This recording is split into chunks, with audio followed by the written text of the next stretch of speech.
Stop giving the loudest thing access to your peace. There is a mockingbird in my yard who has appointed himself head of security. I did not hire him.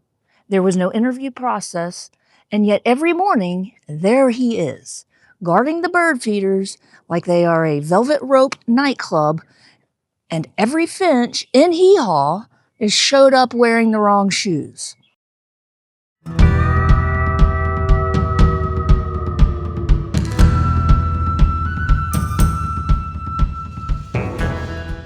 So today, I am changing the feeders. Now, I don't know if this will work. I am not some serene backyard bird woman with binoculars and a working knowledge of seed blends. I am changing them because I am learning that peace does not come from arguing with the loudest thing. Sometimes peace comes from changing the door. This is what intentional living looks like when the peaceful thing gets hijacked. This is not some internet version where the coffee is steaming and the light is perfect and your nervous system has been professionally landscaped. This is the real version. The version where you put bird feeders in your yard because you want a quieter life. Little small birds, morning light, something ordinary outside the window that does not require a password or a meeting or a follow-up email. And then one mockingbird shows up and starts working the entrance like he owns the building. The feeders were supposed to invite peace, but instead they gave the loudest thing in the yard a place to stand and check everybody's ID. So no, this is not really a story about bird feeders. It is about protecting your peace without turning every disruption into a courtroom drama. It is about intentional living, nervous system recovery, and the annoying discovery that sometimes the thing disturbing your peace is not huge or impressive. Sometimes it is just loud, persistent, territorial, and very committed to the guest list.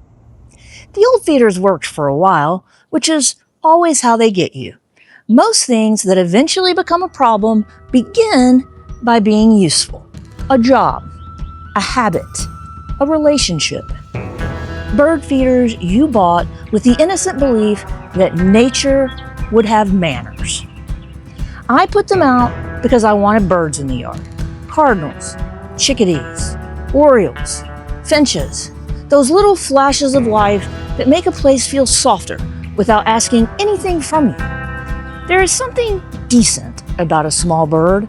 It arrives, it eats, it leaves. No notes, no drama, no unsolicited branding strategy. And for a while, that happened. Then the mockingbird took over. He is not eating like a normal bird.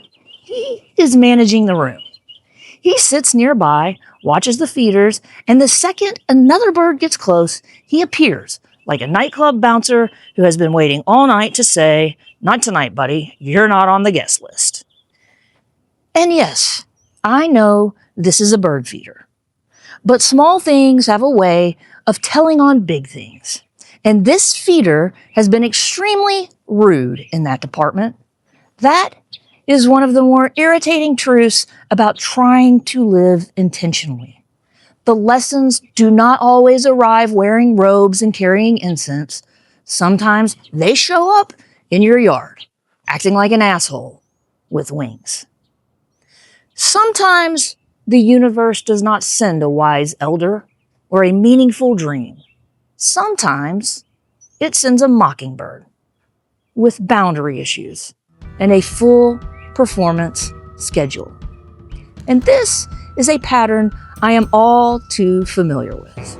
I know what it is to organize myself around the loudest thing in the room: a deadline, a personality, a crisis, an old version of myself that was very good at surviving chaos and very bad at noticing what that was costing me. For a long time, I confused peace with the absence of active conflict. I thought if I could keep everything calm enough, manage the room well enough, avoid setting off the loud thing, that maybe that counted as peace. It did not. This bird is a useful teacher because he has no subtlety and no shame, which makes him more honest than a lot of people. He does not quietly imply that the yard belongs to him. He announces it constantly. If another bird even thinks about landing near the food, he swoops in like he has on an earpiece and a clipboard in a very inflated sense of responsibility.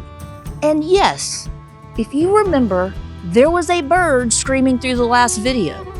That was him. He was not background noise.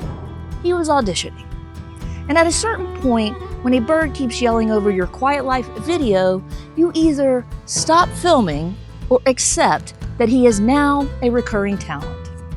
So here we are, episode 3, and the bird has an arc. The problem is not that the mockingbird exists. I am not anti-mockingbird.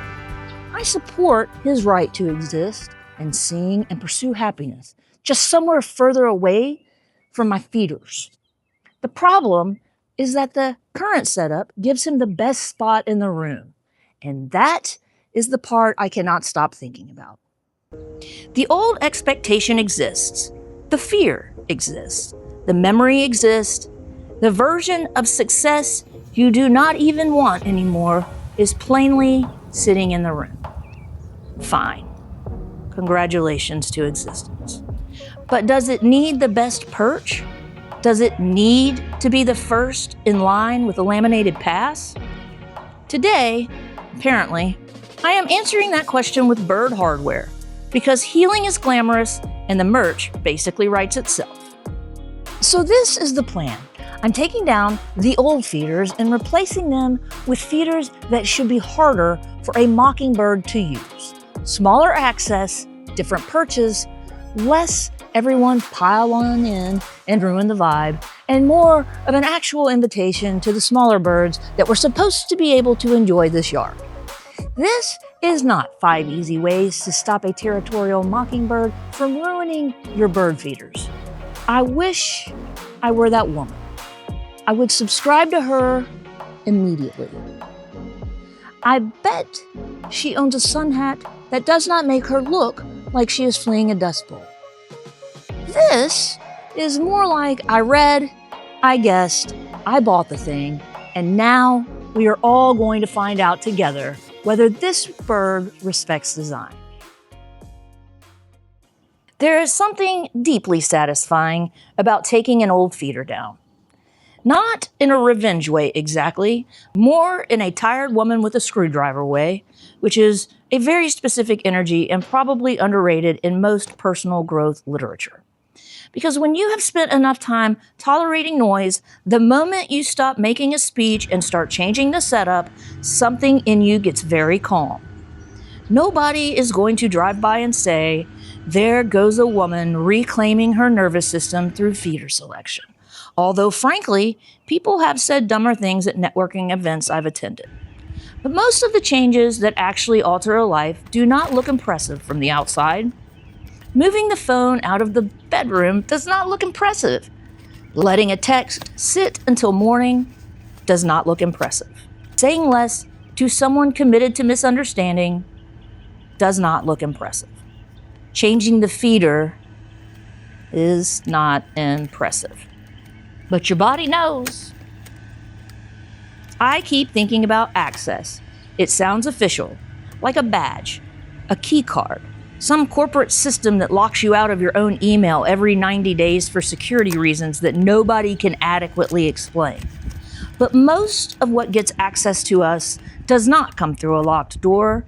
It comes through repetition, convenience, obligation, habit, and history. It comes through the little openings we forgot we left open. This is part of what makes peace confusing. You think the hard part is getting away from the noise. Sometimes it is. Sometimes that part is brutal, But then you get to the quieter place and realize you still have to decide what gets to come in with you. This is slower work, less cinematic, more small decisions that look boring from the outside and feel enormous in your chest. This is the part I like, the filling, the small, hopeful stupidity of putting seed into a container and believing the right birds will find it. There is something almost embarrassingly tender about it. You create the conditions, but you do not control the outcome. You make the invitation, but you do not get to choose exactly who comes. You adjust what you can adjust, and then you wait, which is unfortunately a lot of adult life and most of gardening, I'm learning. I would prefer a more dramatic system, something with immediate results. A gong maybe, a supervisor, a certificate that says congratulations, you have successfully protected your peace. But instead, you hang up a feeder and see what happens, which is rude, but apparently character building. Maybe the mockingbird will hate this. I hope he does, honestly. Not in a cruel way. I don't wish him harm. I just wish him inconvenience. There is a difference, and at this stage of life, I think that difference is where a lot of boundaries live. I am not trying to destroy the loud thing. I am trying to stop designing the whole space around it. There are so many times when I have treated disruption like it deserved a formal hearing. I have explained, defended, softened, managed, and overfunctioned as if the only way to get peace was to convince the source of the noise to become reasonable. There are so many times when I have treated disruption like it deserved a formal hearing. I have explained, defended, softened, managed, and overfunctioned as if the only way to get peace was to convince the source of the noise to become reasonable. But some things are not waiting to understand you. Some things are just using the access they have. The mockingbird is not evil. He is being a mockingbird. He found an easy place to land and a food source to guard, and now he is guarding with the passion of someone checking IDs outside of a mediocre nightclub in 2007. But understanding why something behaves the way it does not mean I have to keep feeding it. Compassion does not require unlimited access. Peace does not require me to stand there forever, hoping the loudest thing eventually develops self-awareness. Sometimes the same thing is to change the feeders. And now the new feeders are up. They do not look like a revolution. They look like a bird feeder. Because unfortunately, healing has terrible branding, but I know what changed. The entrance. And sometimes that has to be enough before the result arrives. Now we wait, which is the least satisfying part of any story, and apparently the part life assigns most often. I would love a cleaner ending. I would love to tell you I changed the feeders and immediately the mockingbird packed a tiny suitcase, left a note on the fence, and just moved on to reject customers at another mediocre establishment. I would love for the smaller birds to return in a tasteful little formation like they had just been waiting off camera for my character growth to complete itself. But maybe that happens. Maybe it does not. Maybe the new feeders work, and maybe the mockingbird gets bored, or maybe this bird adapts by lunchtime and I have accidentally built him a more exclusive venue. All of this is possible, which is irritating because I prefer metaphors that cooperate when I use them. But I think the point is not whether this works perfectly. The point is that I remembered I had options besides standing in the yard resenting a bird, which is not the most dignified place a person can find herself, but for me, it's also not the strangest. Before, the loud thing had the best landing place, the clearest access, the most control over who got close. Now, even if he is still nearby, he is no longer the design principle. And that is the part I want to keep. Build for what you want to welcome, not just for what you're trying to survive. The yard does not have to become perfect for the lesson to count. I do not need the mockingbird to issue a public apology. I do not need the smaller birds to understand the emotional significance of my purchase, although I would not object to a little gratitude.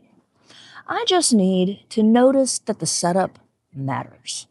Different feeder, a different morning routine, a different silence, a different place for your attention to land. These aren't dramatic revolutions, but they are not nothing. I wanted to believe softer things would still come close if I made room for them. I wanted to believe the yard could be peaceful, not because nothing loud existed, but because the loudest thing did not automatically get to work the door. That is what I am trying to learn. Not how to defeat every loud thing, not how to become so calm that nothing bothers me, not how to win a fight with a bird, although I would like it noted for the record that I am trying. Just how to protect the entrance to peace without turning every little disturbance into a full-scale war.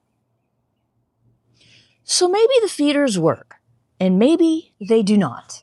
Maybe the birds come back, and maybe I end up in a long, humbling feud with a creature who has never paid rent and appears to have unlimited free time. But today, I did not fight the loudest thing in the yard.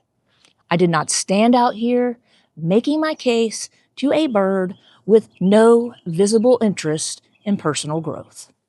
I changed what I could change.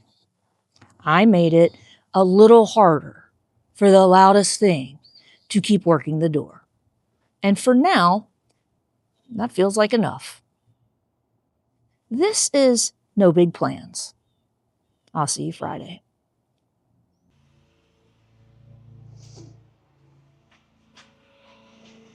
Just so everyone's clear, while we're talking about peace, the yard man. Why not? Commercial blower, commercial mower, 12 by 20 foot yard.